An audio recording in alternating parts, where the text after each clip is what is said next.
Hey everybody, I'm John. I collect cards. I hope you're all doing well. It is Saturday, March 2nd, and I'm getting ready to send to SGC. Yes, SGC. 5 vintage baseball cards for another grading submission that I hope to get before the end of this month. I am going to continue down the SGC road for now. We'll see how long it goes, but that is still my grader of preference, regardless of whose umbrella they now reside under, whether it's their own or collectors. Doesn't really matter for me right now. I enjoy the tuxedo. I like how that looks for vintage. I like the grading scale that they use and kind of the reputation they have for vintage. So until stuff changes, in the next 6 to 12, 24 months, which I do think they will in all likelihood. But it's an evolution, so we'll see what happens. But for now, I'm going to continue grading with SGC for at least the near term, say up until the summer. I got enough cards to send out 5 each month until at least June or so, maybe July even. And so with that, let's get on with who I'm sending off for this month after that little preview. First card is going to be 1961 Topps Billy Williams rookie. It's in pretty nice shape, little off center, top and right, but not a whole lot. This is apparently a card that's pretty difficult to find well centered. And another issue with this card is that it's got a print mark, like a line right there, and a little bit of a print kind of smudging right there.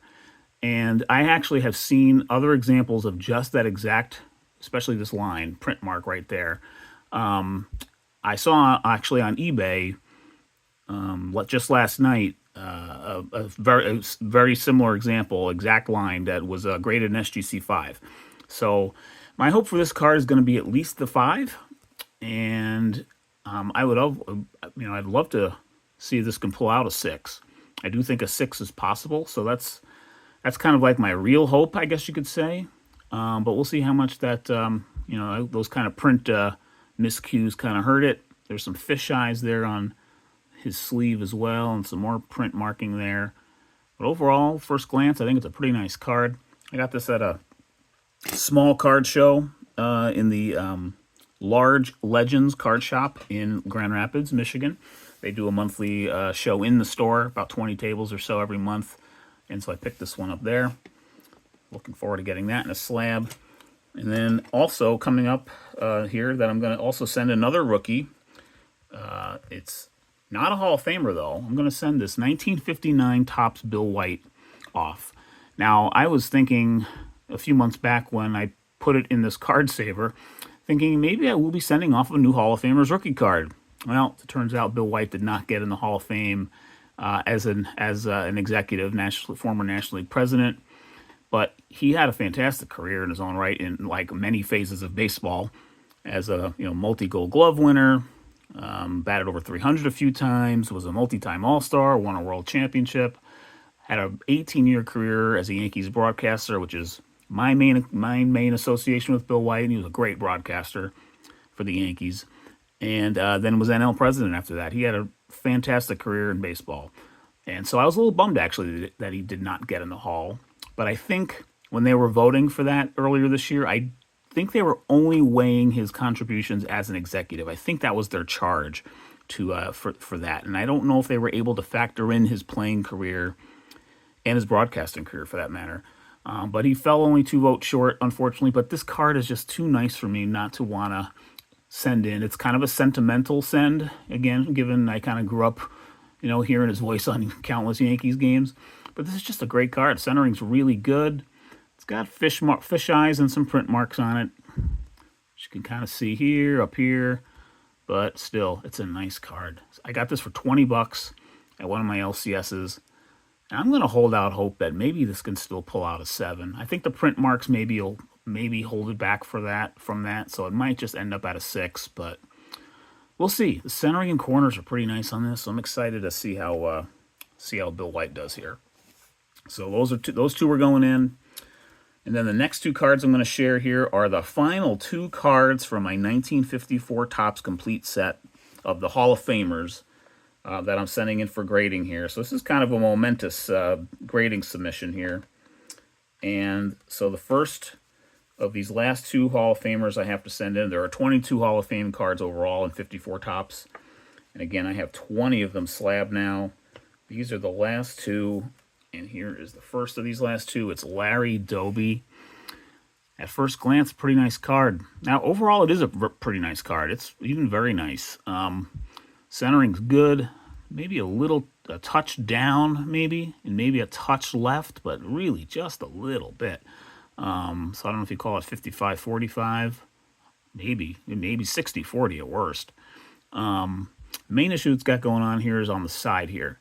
It's sort of, if you could pick up there, see that right here? Kind of like banding, maybe some marks from there's 2 of them, yep, right there too. Rubber band marks, I'm thinking those are. It kind of continues. This one sort of, if you flip it over, it continues. Maybe even worse than those band marks is right here. There's a tiny bit of paper loss right there that probably came from rubber banding. That's just my guess. Could be wrong, but something was going on, like on both sides here. But again, just at glance, look at the back. The back also is pretty good. So I think it's more than pretty good. So I'm really hoping that this can get a 5. We'll see. When I first got this and was looking at it, I thought maybe there was something else wrong with this. Like maybe for some reason I thought this actually had a crease that was hard to spot at first, but I looked this over yesterday after I finally got it pulled out of my overall box for my set and was getting ready here to send it off.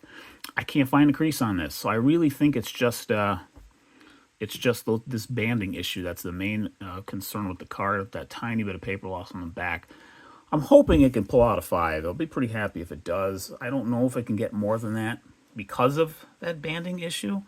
But again, I'm going to hope for a 5. We'll see if my wish will come true on that one. A 4 will be 4.5, maybe be understandable, but really hoping for a 5 for that because it's a nice card. Look at this portrait. It just looks fantastic. And then finally, the last Hall of Famers card I need to send in to really close the book. That's the phrase I'm using. Close the book on my 54 Topps baseball collecting experience because I don't think I'm going to grade anymore. Even though I've got more I could legitimately send in that are EXs and maybe even EXMTs, 5s or 6s, but I think we're going to stop here at just the Hall of Famers. And the last one is Tom Lasorda. This is his rookie card.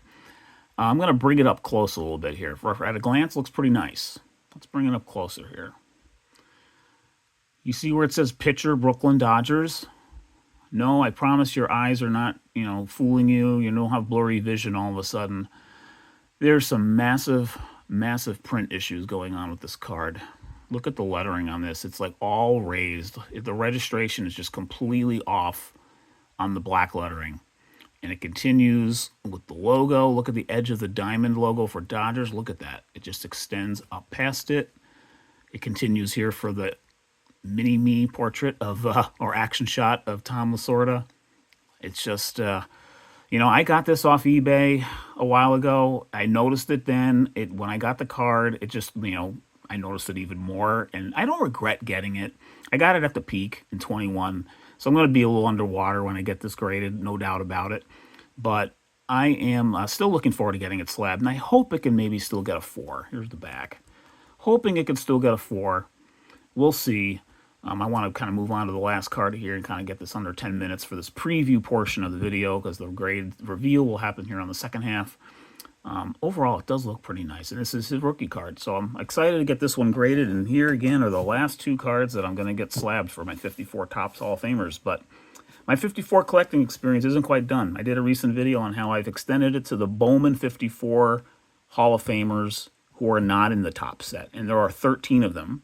And then also Stan Musial has the Red Heart card because he's in neither Topps nor Bowman. So I have, in the process of getting 14 more Hall of Famers. Actually, I have 3 of them already, but at least at the time I'm recording this. But that's another project that I've kind of launched that I'm really excited about. But for now, Lasorda and Doby are it for 54 Topps. So anyway, let's get to the last card here. Card number 5 is actually a big one. It's the biggest one, I think, in the whole sub. And it is none other than my T205 of John McGraw that I just picked up, about a month ago, maybe a little less than a month ago at the time of this recording. Got this off eBay, off a pretty reputable seller with, we had several hundred eBay reviews, I think maybe over 500, with like really glowing comments from multiple people on his pre-war sale. So I'm pretty confident this is a good card. We'll see, if it came back authentic, I'd be pretty bummed. Like if it was, I can't see how it's trimmed, but here's the back. It's a Piedmont. But it's in pretty nice shape overall. Bring it up closer, maybe catch kind of the grain of the paper and the wear. I think it's a pretty nice card. Bring the front up close a little bit too. It's off-center down a little bit, but the edges are pretty nice. The corners aren't woefully rounded. So, and there are no creases on it from what I can tell. So I am really hoping that maybe, I'm going to hope for a 4 on this, because I have a few T205s graded now. I have one that's actually a 5. That I think is in a little bit better shape than this, but not a whole lot better. So we'll see if this can pull out a 4. And if it can, that would be fantastic. I'd really like that. This is, McGraw. John McGraw is one of the goats of managers. And I kind of like collecting managers. I just kind of like their role in the game as players, as, leaders, etc., influencers. So anyway, those are the 5 cards. I'm just going to leave it here with McGraw as we then move on to the second half of this video for the reveal. So hang on just a sec, and thanks for watching this first half. Okay, here we go. I just got the package here today, Friday, March 29th. I took the liberty of taking it out of the box already. Let's crack the bag open here, the bubble wrap, I should say. So I thought they were going to get here tomorrow, Saturday, but it turned out this morning, Friday, the 29th, I checked it again, and it turned out they were already on the truck and ready to go out. So very cool. In the end, it took about a little over 3 weeks again. Again, I sent them out on I think March 2nd or 3rd, and they came back, or they arrived at SGC on the 7th, which was a Thursday, and then, get that out of the way, and then they just got in the mail on Wednesday, late Wednesday, so that's what made me kind of surprised that they got here today. But just over 3 weeks in total, so a little slower than it's been, and, we'll see how how it evolves again with under the new ownership and that whole transition here. But I do still plan to send to SGC here in the at least in the coming months. But I'll talk about that in a sec. But let's get right to the grades now. So we've got 5 cards here. I'm actually going to go in the order that I went through them at the beginning. So I guess when I entered them in SGC's site to get the order in, I put them in kind of in backwards order. So let's start with Billy Williams here. The Billy Williams rookie, I thought, I was hoping for at least a 5, thought it had a decent chance at a 6. Overall, it's in pretty good shape. We're going to try to run through these grades pretty quickly here because I know I took a little too long on the intro. Still trying to get that first part down to do all this in one video, but here we go. Billy Williams, was hoping for a 6, and I got it. And I should note that I do know what these grades are, by the way, which is the case for all of my reveals. So I did know that this got a 6 when I got when the grades dropped earlier this week. But yeah, really happy with this grade. It looks like it just looks great in my opinion. So very happy with that 6. Again, it's got that line there, but a lot of examples do. And corners are nice overall. Colors are pretty good too, even with some fisheyes. Nothing too major on the fisheyes, I don't think. I mean, that one's not ideal, but overall, a pretty nice 6. So good start, a very good start, I'd say, on the Billy Williams rookie.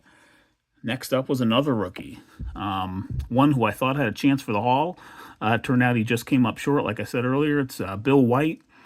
This is 1959 Topps, when he was with the Giants at the start of his career. I was really hoping that maybe it could get as high as a 7. It's got some print, kind of print snow fisheyes, and just sort of, black print marks kind of, scattered around the card, which I thought, maybe could take the 7 away, but the centering and the corners are really nice on this. And so, was still hoping for it. And look at that. I got the 7. Really excited on this. When I saw that grade come up on my SGC account, I was like, yes. Very cool. Again, this was more of a sentimental send. I still was planning. I fully intended to send this in even after he came up short on the haul. It's just too nice of a card. And I think he's just a, he's had a, like I mentioned at the top, he had a pretty remarkable career in baseball. And just kind of showing off the corners here again. And, and with that, you can see kind of the print smudging a little bit as well. Bring it up closer, you can see that smudging in those fish eyes, but take it at a distance here, kind of eye appeal is really nice on this card, so really happy for that 7. That's a real nice one. So, good start there, I'd say.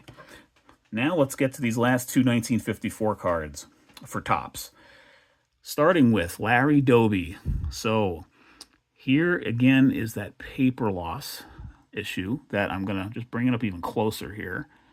That was a result of what I think was probably rubber band marks, but the rest of the card is pretty nice. So I really didn't know to what degree that was going to hurt it, but I was still kind of hoping for a 5. Now I don't know if that was wishful thinking in terms of like any kind of paper losses, even that little, and on the back, maybe that just is going to push it down a bit. But we're still holding out hope, and got a 4. So, am I disappointed in the 4? I can't say I'm disappointed. I wish it was a bit higher, but, even a 4.5, because it is also a little off center left, and I did mention that before. But, that's a clean card overall. The front looks fabulous, in my opinion. So I think this is a really strong 4. Here again are those kind of those lines right here. And there's one other one that kind of jumps out a little bit, but I think it's kind of right here. That's the main one there. But overall, this is, I think, a pretty nice card. And I just love having it slabbed. So Larry Doby came back a 4. Based on what I paid for it 3 years ago or so, and what it's going now for in a 4, which is just under 100, I'm underwater on this by about $15, $15 to $20. And that's okay. It just looks, to me, looks fantastic in a slab. So we've got that one, and here is the last 1954 Topps Hall of Famer. Now in a slab, I've got all 22 Hall of Fame cards from the set graded and slabbed, which is pretty cool. So it's a really really nice way to wrap up the 54 Topps experience for me, and it's with Tom Lasorda here. It's got the really funky print issue like I showed at the beginning. The black ink just, had some kind of almost like a ghosting effect. I don't know what else to call it, because it was really a shadow. It was such a big shadow that it just sort of trails off all over the card. And I knew it when I bought it, but I was still hoping that maybe it could pull out a 4. Centering's pretty good. The corners are a little soft. We'll see what that black ink issue did, and it costed, I would say, probably only a half a point. That's just my guess. I'm not an expert, but I've done a few of these grading submissions by now where you kind of look at the corners, look at the centering. I think look at the back even. It's a pretty solid contender for a VGE X4. But then again, there's that. Look at the Brooklyn there, and Dodgers. It just, the legend. I feel like I need to go get my eyes checked after looking at this card too often. So in that case, or in that way, it's, I wish I had a better example of Lasorda, but at the same time, I don't regret it having it, because it just, it was the card for me at the time when I got it. And, again, eye appeal at first still looks good. You got to really bring it up close before you really you notice that printing issue. But yeah, there you have it. That's the last 54 Topps duo here that I've gotten graded for my full complete set. So pretty momentous there. And overall, I can't complain about the 3.5 or the 4. So let's get to the final grade here. John McGraw. So this is the T205. Pretty nice condition, I think. It's a Piedmont. I thought maybe it could have a chance for a 4. Let's see what SGC thought. Now got a 3. you know, it's still a good 3. I think it's actually, I think, a really good 3. So yeah, it's just bring it up close here. Just looks fabulous in a slab in a tux. So just, you know, super excited to have this. This was you know, one of my, you know, again, I collect managers to a degree, and McGraw is a GOAT, and you know, this card to me is just spectacular. I just love the logo, you know, love the letter logo, love the team name. I mean, just like there's almost like a bunch of firsts in these T205s. And I don't know if they truly are, but, you know, next to T206s, this card had, these cards, you know, brought in so much more. Bio, facsimile signature. It's got so much going on. The gold border and the colors in T205s are just fantastic. So really, really happy to have this one in a tux, and I'm really happy with the 3. And actually, I make out, in terms of comps and whatnot, I make out pretty okay. In the end, my winning bid for this was $117.50. You could look it up on eBay and past sales, and plus 15, I'm in for about $132, and the 3s are comping for right around $200. So not too bad there. You know, kind of offsets, and it helps offset the Lasorda and Doby, which are both a little underwater. But again, Lasorda was also under by about 20, based on what I paid for it at the time raw, and add the grading fee and for what it's going for now. But that's it. 5 cards here that was happy to send off to SGC. Again, they're taking a little longer than they used to, but all good. I'll just kind of, you know, they'll kind of trail off a little bit here. But let me wrap this video up and say thanks for watching, and I'll see you on the next video. And one last note, my next grading submission, I think I'm going to hold off until Strongsville, because I am planning to be at Strongsville next month, and I have read that SGC is going to be there accepting on-site grading, or for them to take away to send back. So I probably will go that route, and I may drop off as many as 10 cards with them for that submission. We'll see. But that's it from here. All right, take care, enjoy the weekend, and see you on the next video.